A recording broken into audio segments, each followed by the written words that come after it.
Good morning students.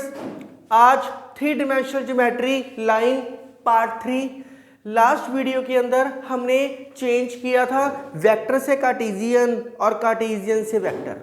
अगला step हमने किया था इंटरसेक्शन बिटवीन टू लाइंस, वो मैंने कार्टेशियन फॉर्म सिखाई थी।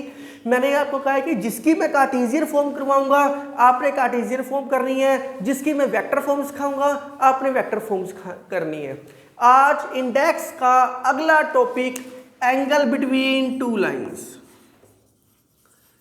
Angle between two lines, two lines के बीच में एंगल फाइंड आउट करना है। मैंने आपको कहा था स्पेशली कि मैं इसकी वेक्टर फॉर्म भी सिखाऊंगा और कार्टेशियन फॉर्म भी सिखाऊंगा। आपकी मर्जी है, कोई भी एक फॉर्म कर लो, क्योंकि आपको चेंज करना तो आता ही आता है। वेक्टर फॉर्म, कार्टेशियन फॉर्म, नाम से ही क्लियर है कि आपके पास दो लाइंस दे रखी होगी, तो लिख लो लेट टू लाइंस भी क्या होगी, r vector is equal to a1 plus lambda b1, वही काम जो हर किसी में करते हैं। और दूसरा क्या आएगा, r vector is equal to a2 plus lambda b2। आप लिखने की बजाय पहले समझ लो, जब ये मैं आपको सारा फॉर्मेट करवा दूंगा तो वीडियो पॉज करके आप इजीली लिख सकते हो। तो इसके अंदर क्या आएगा, x minus x1 by a1 लिख लो, y minus y1 by b1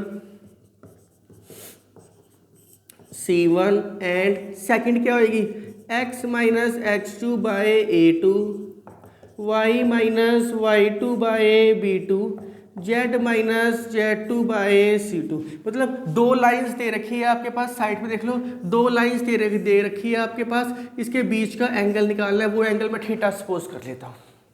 दो लाइंस दे रखी है, इसके बीच का एंगल निकालना है, वो मैंने थीटा सपोज कर लिया। तो इसका प्रूफ नहीं करना, आपको सिर्फ फार्मूला याद होना चाहिए। वेक्टर में भी करके आए हो, याद होगा cos theta equal to a vector dot b vector is equal to a vector का मैग्नीट्यूड b वेक्टर का मैग्नीट्यूड, आप ये वेक्टर के अंदर करके आए हो।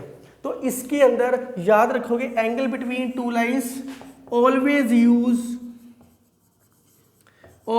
Used direction ratios. बस याद रखना है कि जब भी यूज करना है, इसके अंदर पॉइंट की कोई इंपॉर्टेंस नहीं होती। जब भी एंगल निकालना है तो वो डायरेक्शन रेशियो से ही फाइंड आउट करेंगे। तो सिंपल, इसमें डायरेक्शन रेशियो क्या है, b1, इसमें क्या है b2। तो एंगल का फार्मूला क्या हो गया, b1 vector dot b2 vector by b1 vector का मैग्नीट्यूड b2 वेक्टर का मैग्नीट्यूड।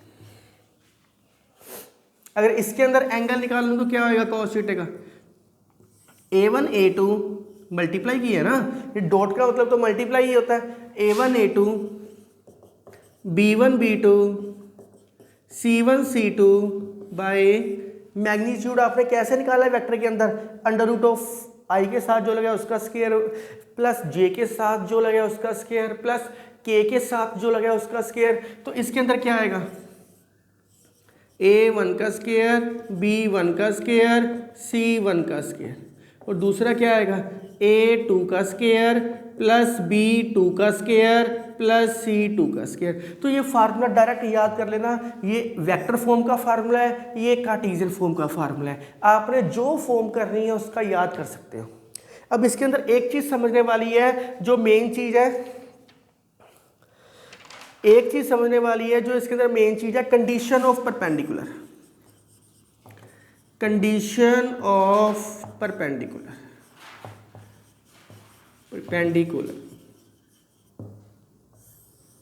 इसके अंदर भी आएगा कंडीशन ऑफ परपेंडिकुलर।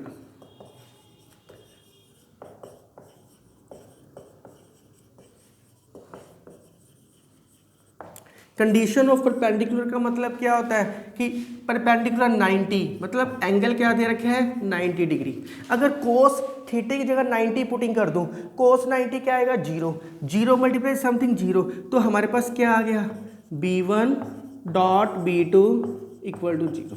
इसका मतलब है लिख सकते हैं b1 is perpendicular to b2। अगर इसके अंदर भी मैं थीटा के ऊपर परपेंडिकुलर का मतलब क्या है, सेम कहानी है, सेम कहानी। थीटा की वैल्यू क्या है 90, कोस 90 क्या होएगा 0, ये सारी चीज़ बाहर आके मल्टीप्लाई क्या हो जाएगी, क्या हो जाएगी 0, तो बच क्या गया a1 a2 plus b1 b2 plus c1 c2 equal to 0। Very very important formula. अब जब भी मैं कंडीशन ऑफ परपेंडिकुलर बोलूंगा तो हमेशा कार्टेशियन फॉर्म का ही कॉन्सेप्ट यूज होएगा, जिसके अंदर a1 a2 plus b1 b2 plus c1 c2 equal to 0, मतलब डायरेक्शन रेशो को मल्टीप्लाई करके 0 के इक्वल आपने कर देना है, मतलब डायरेक्शन रेशो को मल्टीप्लाई करके आपने 0 के इक्वल कर देना है। तो ये बहुत इंपॉर्टेंट फार्मूला है कि बहुत सारे क्वेश्चंस में अब यूज होएगा आने वाले टाइम में, जो आप नेक्स्ट वीडियो 4, 5, 6 देखोगे उसके अंदर ये यूज होएगा। अगला है condition of parallel. Condition of parallel, तो ये आपने उसके अंदर किया हुआ है वेक्टर के अंदर, वो आपने वेक्टर के अंदर क्या किया, ये दोनों आपस में पैरेलल कब होएंगे, b1 vector is parallel to b2 vector, ये कब होएंगे, जब हम इसको b1 vector is equal to k times b2 vector लिखते हैं, where k is any constant. ये यूज ही नहीं होना कॉन्सेप्ट, सिर्फ और सिर्फ परपेंडिकुलर का कॉन्सेप्ट आपसे यूज होएगा। इसके अंदर भी कंडीशन ऑफ पैरेलल आएगी।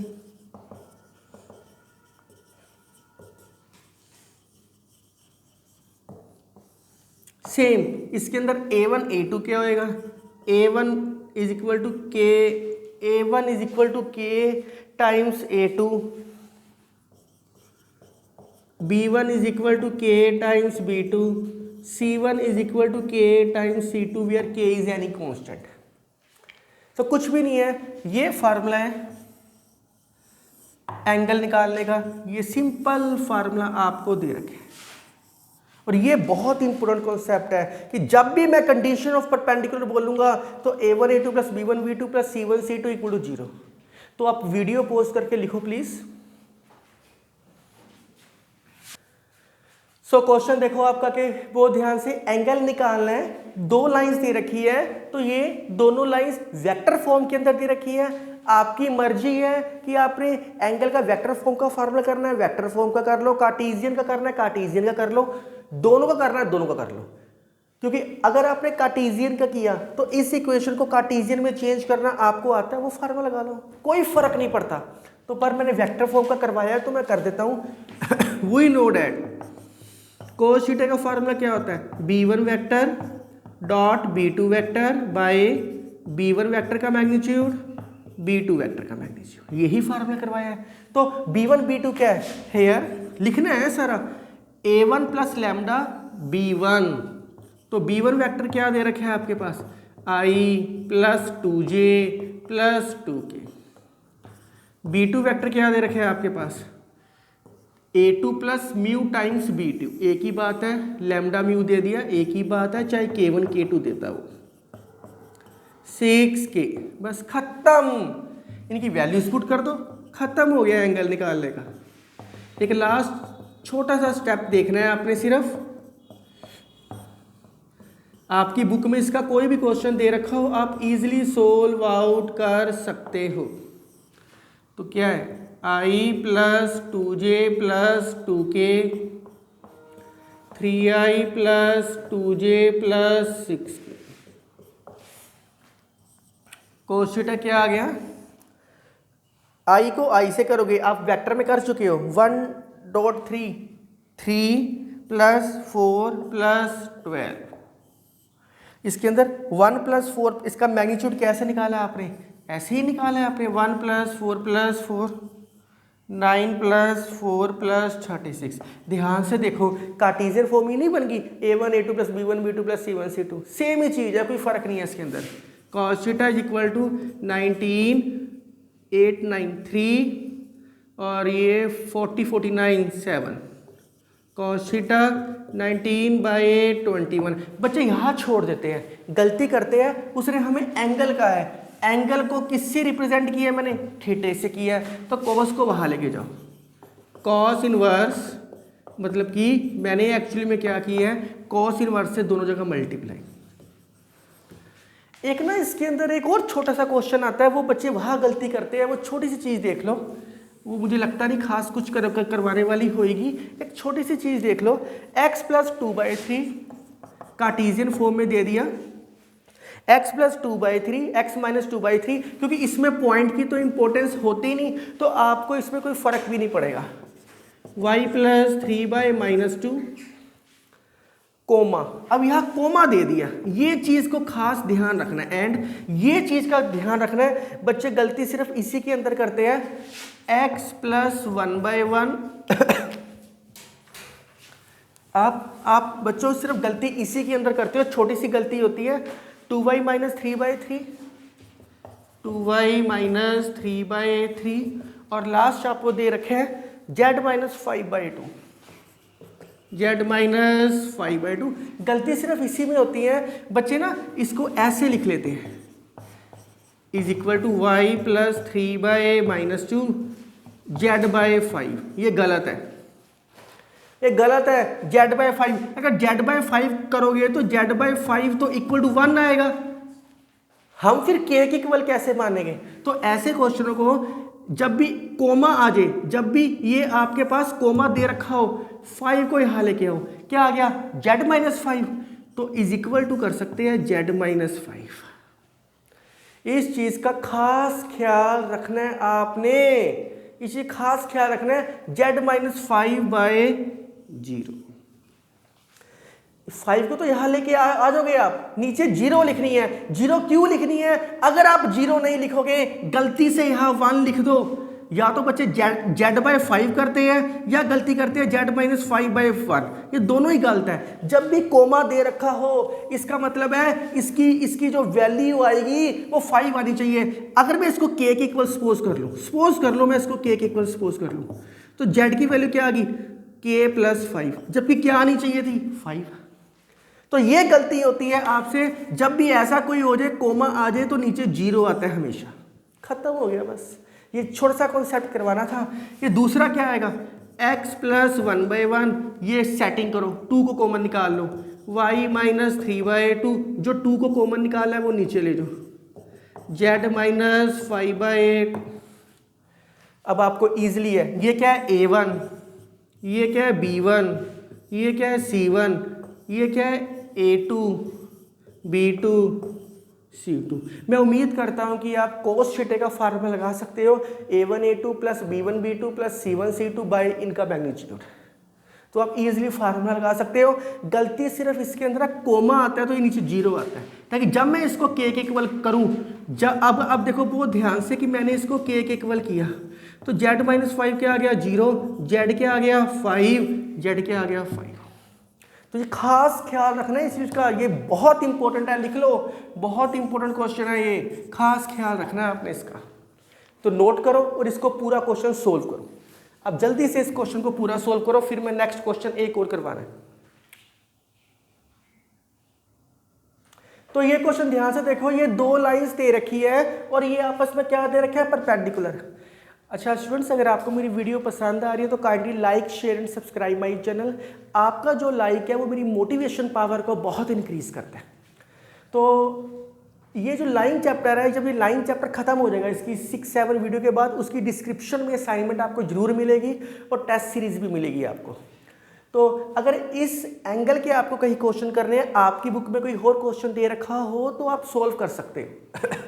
तो ये आपको दे रखा है परपेंडिकुलर, स्पेशल कह रखा है, तो मैंने कंडीशन क्या लिखवाई है परपेंडिकुलर की, जब 2 लाइंस आपस में परपेंडिकुलर हो। अभी लिखवाई है a1 a2 plus b1 b2 plus c1 c2 equal to 0। Very important concept question. तो ये आपको मैंने कंडीशन लिखाई है, यहाँ लिख लो, when lines are perpendicular, when lines are perpendicular. तो बस खत्म हो गया। ये a1 पहले सेटिंग है, यस प्रॉपर सेटिंग है, x y z के साथ कुछ भी नहीं लगा हुआ। अगर लगा होता तो हम एडजस्टमेंट करते, जो मैंने पार्ट 1 में आपको सिखाया। खत्म। a1 क्या है -3, a2 क्या है 3 लैम्डा, b1 क्या है 2 लैम्डा, b2 क्या है 1, c1 क्या है 2, c2 क्या है -5 equal to 0। -9 lambda plus 2 lambda minus 10 equal to 0। तो -7 lambda equal to 10 lambda equal to -10/7। अगर इसके क्वेश्चन आपकी बुक में दे रखे हो तो आप काइंडली